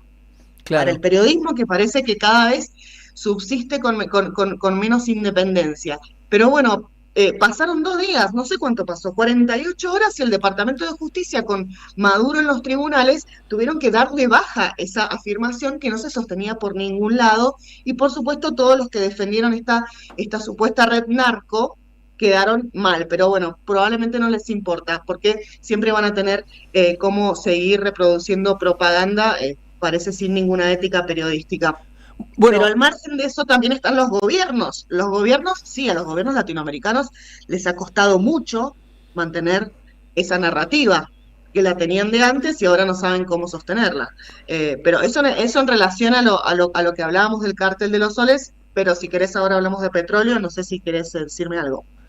No, me parece que lo de Venezuela va quedando absolutamente claro, lo dijo el mismo Trump, o sea, los análisis ya me parece que redundan, pero no así el tema Colombia. Mira, acabamos de ver un señalamiento de un canal argentino donde dice que Trump ahora tiene en su mira a Colombia.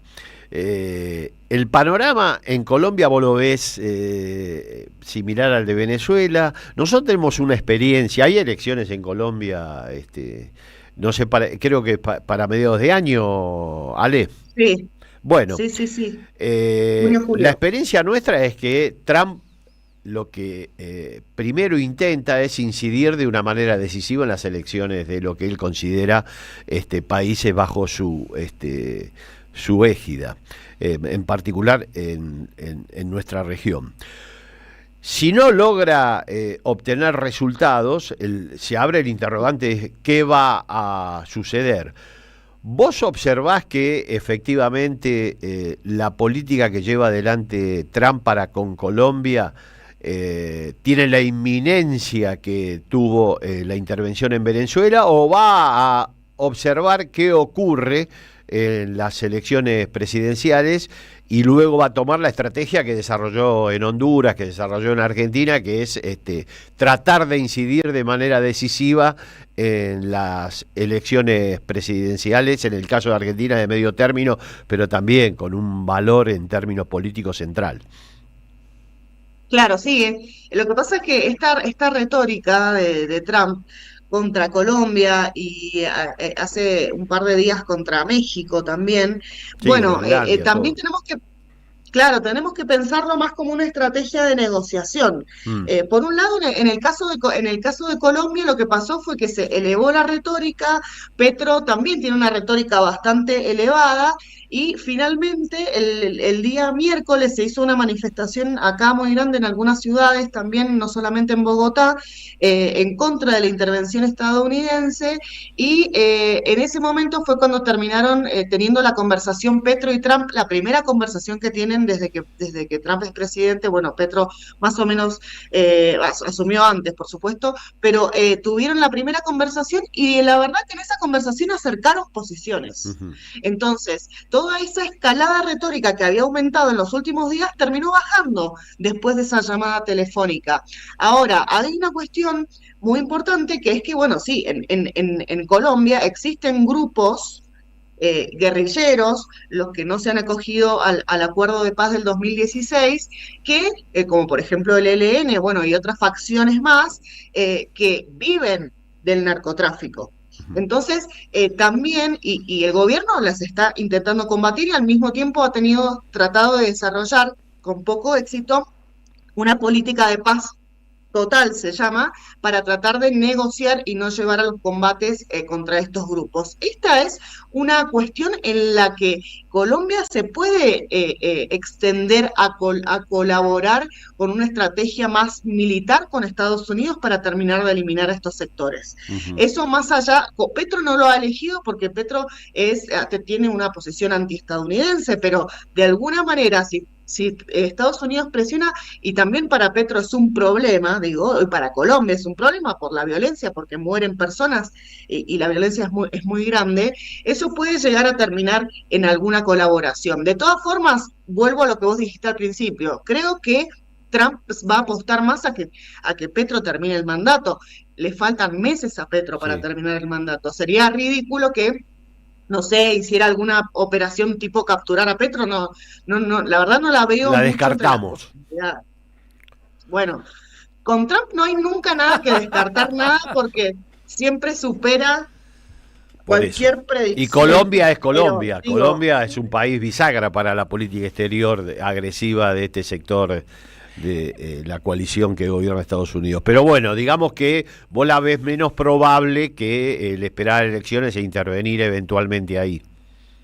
No, pero es que claro, hay que decir algo muy importante, que es que también tiene que ver en el por qué Trump no elige a María Corina Machado para sucederla después de que cae Maduro. Así es. No cae, lo capturan, y elige a Delcy, y que tiene que ver un poco con cuál es la estrategia. Yo creo que Trump no está apostando por el momento a desestabilizar tanto la región, pero porque no le conviene a Estados Unidos y no le conviene, por supuesto, a su principal interés, que son sus negocios, los negocios, el petróleo, etcétera. Digo, poner a una persona tan polarizada al frente del poder en Venezuela de una manera tan rápido, con un sector de la población armada, con bandas paramilitares y un sector popular tan importante que está todavía del lado del chavismo, eso podría provocar una guerra civil. Entonces, también se aplica para Colombia, se aplica para bombardear México, que fue la otra La otra declaración que dijo el día jueves por la noche, Trump, que quería bombardear México porque Sheinbaum no controla partes del territorio. Bueno, y todo eso, yo creo que también siempre sigue cierto patrón de que no quiere desencadenar guerras civiles en América Latina.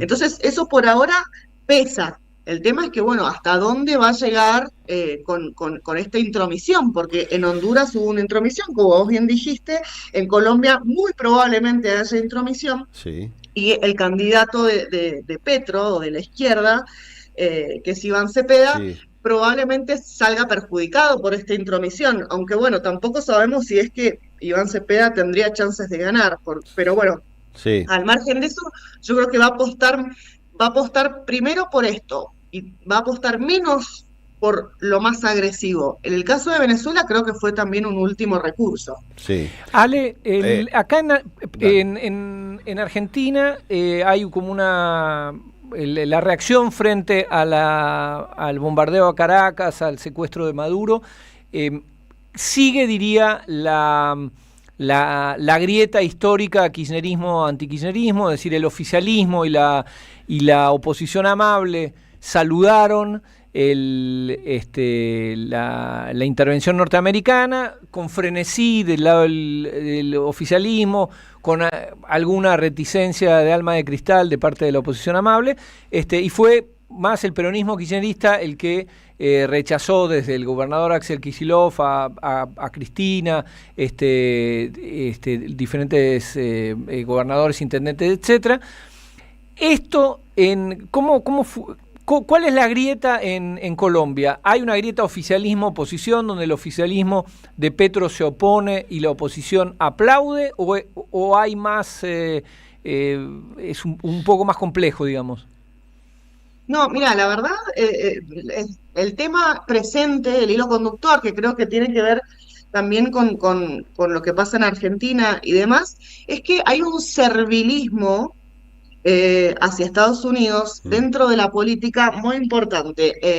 En Argentina, yo sé que ustedes me dirán que ahora eso está cambiando, pero en Argentina tenemos un sentimiento, no sé si antiimperialista, porque me parece muy exagerado decirlo, pero sí hemos tenido cierto orgullo nacional cuando se trata de intromisiones estadounidenses. En países como Colombia, ese sentido común, que yo sé que en Argentina no es tan amplio, pero para mí sí es amplio, visto sobre todo en perspectiva, eso acá en Colombia no existe mucho, honestamente. O sea, y no digo en Colombia solamente, sino como en toda esta región, la verdad es que hubo mucho festejo de la captura de Maduro y nadie está pensando, no, lo que pasa es que esto sienta un precedente importante porque eso quiere decir que para el derecho internacional, bla, bla, bla, no, a nadie le importa eso. Están todos contentos por eso. En relación a la política, todo el mundo está contra Petro, excepto el la dirigencia. Claro, excepto, sí, me refiero a todo el arco político está contra Petro, entonces por supuesto a Petro le dicen que es un narcotraficante, claro, etcétera, etcétera, pero bueno, porque la política está en unos rangos muy agresivos, no solamente en Argentina, en Colombia, o sea, en todos lados, lamentablemente. Pero vos planteás, Ale, vos planteás que en términos del conjunto de la sociedad colombiana, el sentimiento antinorteamericano está disminuido con respecto a el caso, vos referís al caso de Argentina. Sí, lo veo. Eso lo anclo con tu análisis anterior, donde planteaste que las alternativas que se abrían en Colombia también podrían tener que ver con la salida que finalmente por ahora se observa en Venezuela, donde el Partido Socialista Unificado sigue siendo una maquinaria territorial importante, por lo cual efectivamente la transición parece ser, se va a acompañar con sectores del Partido Socialista y quedó de lado la alternativa de Máxima, que era Corina Machado. Ahora, la sociedad venezolana efectivamente tiene un nivel de politización bastante más alto que incluso la Argentina, que hace medio, yo te diría, evidente que la opción que tomó Trump tiene que ver con la realidad social venezolana. Pero por lo que vos planteás y por lo que se puede observar, no es lo mismo en Colombia, con lo cual la posibilidad de una transición ordenada vía sectores del pacto histórico está más disminuida que la que existió en Venezuela a través del PSV. Con esto te digo, me parece que, visto desde esta perspectiva, la intervención de Trump en Colombia va a ser más drástica en términos de transición que la que fue en Venezuela. Yo no sé si lo va a necesitar. La verdad te digo, no sé si lo va a necesitar Trump. Sí. Porque yo no sé, o sea, vos bien decís, o sea, la construcción del socialismo en Venezuela tiene muchísimos años, tiene, bueno, 25 años Sí. básicamente. En Colombia nunca había gobernado la izquierda y la verdad es. que este gobierno, en esta época, digo, en esta época que vivimos tan difícil para las izquierdas gobernar y poder hacer concesiones, la verdad que no ha sido tan masivamente popular como fueron los gobiernos de izquierda o los gobiernos progresistas en la primera década de este siglo. Entonces, Sí. a lo que voy es que ni tiene el respaldo ni la construcción histórica que tiene el chavismo en Venezuela, acá en Colombia. Es un gobierno joven que ha tenido muchas dificultades para gobernar y que tiene una población polarizada. Entonces te digo, no sé hasta qué nivel va a necesitar intervenir Trump para torcer lo que ni siquiera sabemos si va a ocurrir, que es que pueda haber un sucesor del mismo partido de Petro, que es el Pacto Histórico. Por lo tanto, bueno, habrá que esperar. Petro hace poquito subió el salario mínimo casi 20 y pico %. Es una medida y la verdad que vamos a ver, porque esto ha cambiado mucho el panorama, hay todo un revuelo acá en Colombia, porque el salario mínimo era muy bajo y 20% es mucho acá en Colombia, y había mucha gente trabajando por el salario mínimo. Eso, no sé, son medidas que pueden llevar agua o votos, digo, para el año que viene, sobre todo porque es el único presidente también que se ha ocupado durante todos estos últimos años de dar ciertas concesiones a los más desfavorecidos, a los más pobres. Pero bueno, veremos hasta qué punto. Pero en el caso de que lo necesite, no dudemos que va a intervenir en las elecciones. Sí, yo creo que viene. esa alternativa, por tu análisis, es la que va quedando como más posible de ser realizada en un contexto donde efectivamente es incomparable el despliegue del PSV con el del pacto histórico por una cuestión simplemente del volumen de liderazgo de Chávez, pero también de permanencia en el tiempo del proyecto del socialismo venezolano. Pero bueno, está abierto. No hablo de encuestas porque las encuestas no son la mejor fuente para ver qué es lo que va a pasar.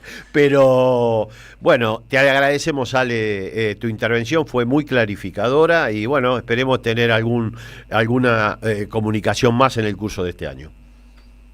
Bueno, no, les agradezco a ustedes, digo que los extraño un montón. Nosotros también. Ya veré cuando voy, ya voy a ver cuando voy para Argentina otra vez, pero bueno, estamos en contacto y cualquier cosita que pase, ustedes ya saben, me llaman y yo salgo al aire siempre que no esté trabajando.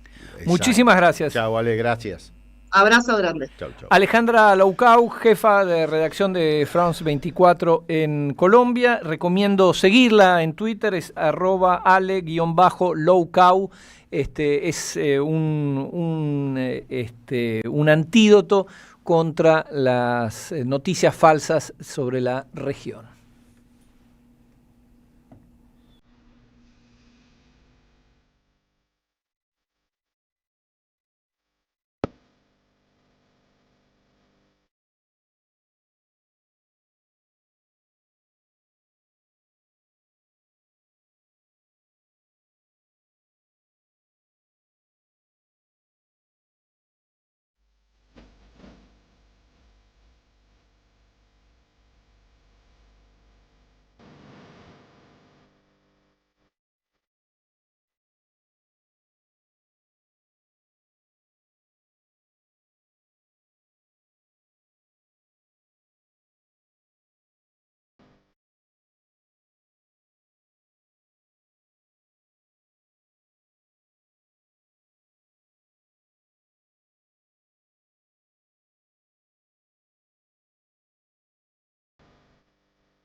Venceremos la mancha de Rolando, la mejor manera de terminar el programa de hoy.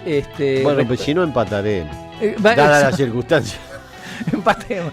Mendieta, es como decía Mendieta. Nicaragua empatará, decíamos. Don Inodoro, negociemos, don Inodoro. No, la elección de la mancha de Rolando es, por supuesto, para mandarle un gran abrazo al mejor vicepresidente varón de nuestra historia, Amado Boudou, que nos está escuchando. Y yo diría, como conclusión de todo lo que hemos ido conversando, conversamos con Anaí Rubín, periodista argentina en Nueva York, con Ale Lucau, jefa de redacción de France 24 en Colombia. Hay un tema que es nombrar. El que nombra, el que bautiza, el que logra imponer un término sobre otro, está ganando la batalla.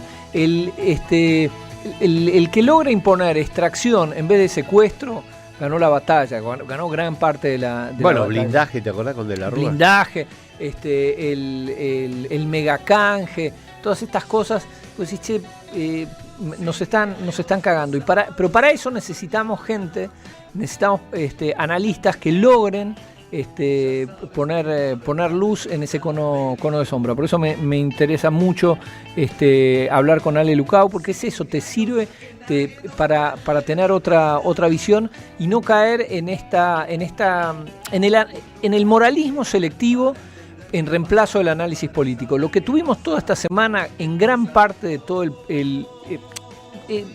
saco a Milei y los entusiastas de la motosierra, porque hacen lo que siempre dijeron que iban a hacer. Milei dice, yo estoy alineado con Estados Unidos y con Israel, haga lo que haga Estados Unidos, yo voy a aplaudir. Es una posición, es muy criticable, es destructiva, pero es coherente. Ahora bien, cuando tenés al progresismo falopa, al progresismo fentanilo, diciendo que está bien lo que hace, lo que hizo Trump, es decir, no respetar la soberanía de un país, meterse en los asuntos internos de un país, obviar a la ONU, invadir, bombardear, secuestrar y mandar al presidente, que un presidente en Estados Unidos, no solo los presidentes de Estados Unidos, sino los presidentes del mundo tienen inmunidad justamente por ser presidentes. ¿Qué es lo que dice Trump? Yo no reconozco que sea un presidente, es un dictador. O sea, a partir de ese análisis metes en cana al quien sea, por ejemplo, a Zelensky, digamos, el próximo puede ser Zelensky. Por nombrar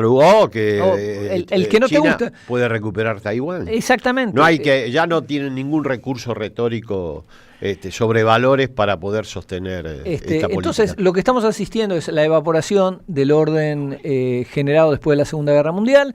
La que viene es terra incógnita, no sabemos qué es lo que va a pasar, pero la verdad es bueno ver que en la Argentina el sector del peronismo kirchnerista sigue retomando la mejor tradición diplomática de la Argentina. Me refiero a la doctrina Drago, me refiero a la política exterior de Irigoyen, es decir, el respeto a la soberanía de los pueblos y la resolución pacífica de los conflictos. Es bueno estar de ese lado. Se nos ha ido el programa, señor Artemio. El programa se ha ido, hemos concluido. Hemos concluido. La consigna para el próximo sábado, esperemos que no pase ninguna circunstancia. Vamos a tratar de hacer más hincapié en lo que sucede a nivel local, que están pasando muchísimas cosas. Y a un sector de la oposición no disfracen de pragmatismo lo que es un alineamiento ideológico con las políticas que está llevando adelante un sector de la administración norteamericana. Eso no va más. Es evidente que no funciona.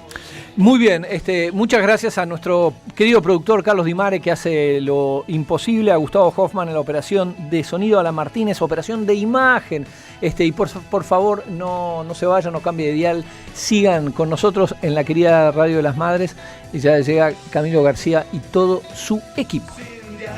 Los sábados a la mañana, ya sabes que la verdad es nuestra religión. Sin diarios, sábados de 9 a 11 en AM 530 Somos Radio. Buscamos la verdad siempre. En AM 530 pasan muchas cosas y todo lo que pasa está en la red. Somos Radio AM530 en Instagram. Entérate de lo que pasa. AM530. Somos redes. Somos radio. El sabor que te acompaña es Café Bantú. El aroma en la mañana del Café Bantú. Bantú. Patria Mama, vitrales y esculturas de Héctor Chianetta, con